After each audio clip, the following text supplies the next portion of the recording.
Merci Loïc d'avoir accepté de témoigner sur votre démarche Acte pas à pas. Pourriez-vous nous expliquer pourquoi vous vous êtes lancé dans une démarche Acte pas à pas? Quelles attentes vous aviez de ce parcours et pourquoi vous vous êtes tourné vers cette méthodologie? L'idée, c'était vraiment de trouver une méthodologie qui nous permette de définir une stratégie climat robuste et globale pour le groupe. Donc, il existe différents référentiels sur les stratégies climat qui n'ont pas du tout les mêmes objectifs entre SBTI, CDP et ACT. Ils sont plutôt complémentaires. Ce qui était bien avec la méthode ACT, c'est que c'est une approche qui est vraiment centrée sur comment mettre en œuvre une stratégie climat au sein d'une organisation. Et cette approche est très méthodologique avec des outils complets, intéressants, c'est robuste, ça intègre une vision 360 qui va intégrer l'ensemble de la chaîne de valeur de l'entreprise.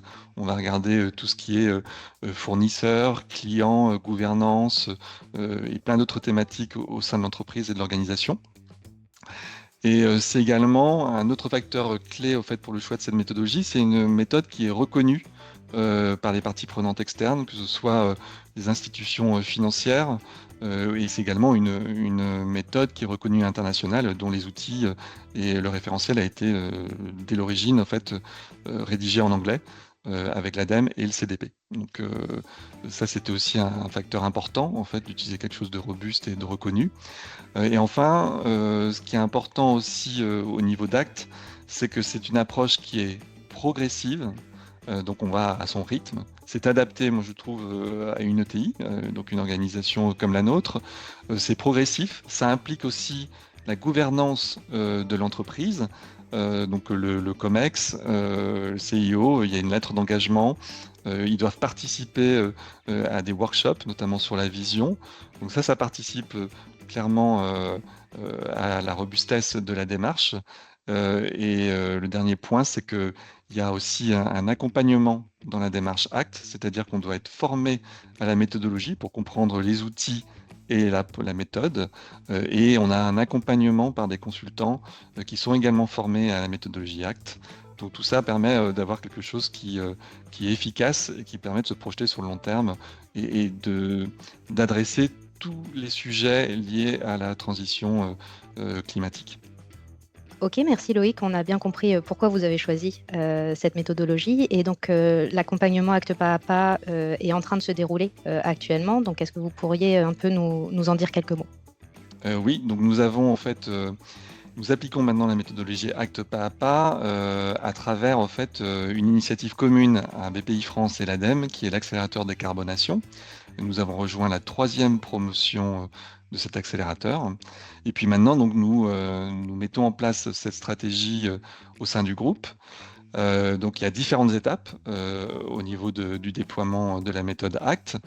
Il y a eu une première étape qui a été bien sûr de présenter la méthodologie et l'approche au COMEX.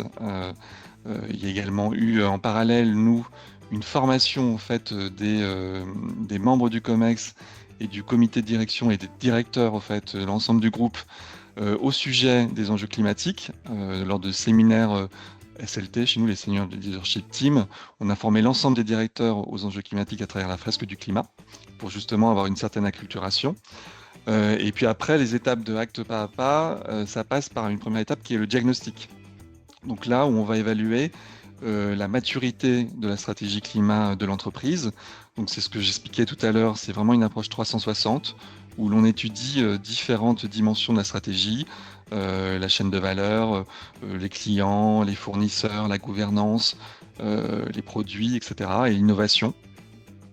Après, on a une phase qui est également la partie risque-opportunité, donc qui est très intéressante. Sur la partie diagnostic de maturité, le livrable vous permet au fait d'avoir une vision 360 sous forme de radar, où vous voyez vos forces et vos faiblesses. Et puis après, vient compléter ça, au fait, l'analyse des risques et des opportunités par rapport à la transition climatique. Donc ces 2 étapes sont réalisées aujourd'hui. Et maintenant, nous préparons les étapes suivantes, qui sont en fait la vision. Donc on prévoit d'ici la fin de l'année un atelier vision, comment on se projette en termes de business à 2050 dans un monde bas carbone. Et donc cet atelier va s'organiser avec les membres du COMEX et les métiers. Et puis, on travaille également en parallèle, bien sûr, sur la trajectoire, les ambitions. C'est déjà le cas pour le scope 1 et 2, mais aussi on travaille là sur la partie plus scope 3. Et enfin, on a déjà démarré aussi sur certains plans d'action avec les directions métiers. Avec le début de votre démarche ACT, quels sont selon vous les facteurs clés de succès de votre démarche jusqu'à présent? Alors, je pense qu'il y en a plusieurs. Le premier, c'est clairement d'avoir une empreinte carbone récente, robuste, voilà, qui soit complète et précise, et que le groupe se soit approprié cette empreinte carbone. Ensuite, un autre point essentiel, c'est clairement le soutien et surtout l'implication de la direction du COMEX dans ce type de démarche. Et pour nous, c'est vraiment le cas. On a un CIO, Olivier Schiller, qui est très impliqué sur les questions environnementales. Il en a fait un axe stratégique du groupe et une priorité stratégique.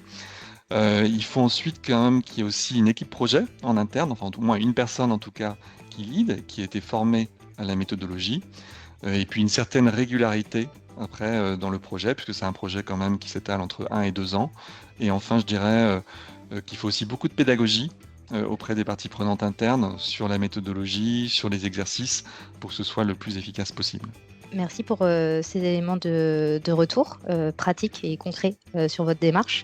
Est-ce que vous pourriez nous partager peut-être les particularités ou les difficultés que vous pouvez rencontrer dans le cadre de ce projet stratégique de décarbonation, notamment en étant dans le secteur de la santé, qui est un secteur un peu particulier? Oui, alors effectivement, le secteur de la santé, c'est un secteur particulier et du coup, où la mise en place parfois de stratégies bas carbone sont aussi complexes. Et pour plusieurs raisons. Là, je parlais de la pharma en général. C'est un secteur où les priorités, en fait, ce sont l'efficacité thérapeutique de nos produits et la sécurité pour le patient. Donc ça, c'est vraiment important. C'est aussi un secteur qui est très réglementé. Je pense qu'avec l'aéronautique, la pharma est l'un des secteurs les plus réglementés au monde, avec des normes de qualité très fortes aussi, et de nombreuses exigences réglementaires. Et puis, c'est aussi un secteur d'activité avec un cycle long, donc où l'innovation prend du temps. Et donc, faire évoluer les pratiques, les produits, c'est complexe et ça prend beaucoup de temps. Donc, concrètement, si on revient à la stratégie climat, sur les scopes 1 et 2, c'est à peu près équivalent à d'autres secteurs d'activité, hein. Il faut décarboner les process industriels. Alors, ça peut paraître simple, mais en fait, ça nécessite quand même des investissements et l'intégration d'exigences qualité, continuité d'activité pour les sites qui sont très fortes. Voilà. Il y a aussi des exigences financières quand même, puisque c'est un secteur très compétitif, la pharma. Et puis sur le scope 3, la complexité, c'est justement ces nombreuses exigences, pardon, qualité, sécurité patient et puis environnement. Et parfois, on peut avoir des injonctions contradictoires. Voilà. Donc ça, il faut le gérer. Il faut essayer de faire évoluer les pratiques, embarquer les parties prenantes. Donc ça prend du temps, c'est complexe. C'est possible, hein. Il y a des choses qui évoluent vraiment dans le bon sens, mais il y a ce côté de complexité et de timing qui est différent d'autres secteurs. Par exemple, l'éco-conception, l'innovation, ça prend plus de temps en pharma que dans un autre secteur industriel qui n'est pas autant réglementé que le médicament. Merci beaucoup Loïc pour votre témoignage et bonne continuation de votre démarche ACT. Merci beaucoup.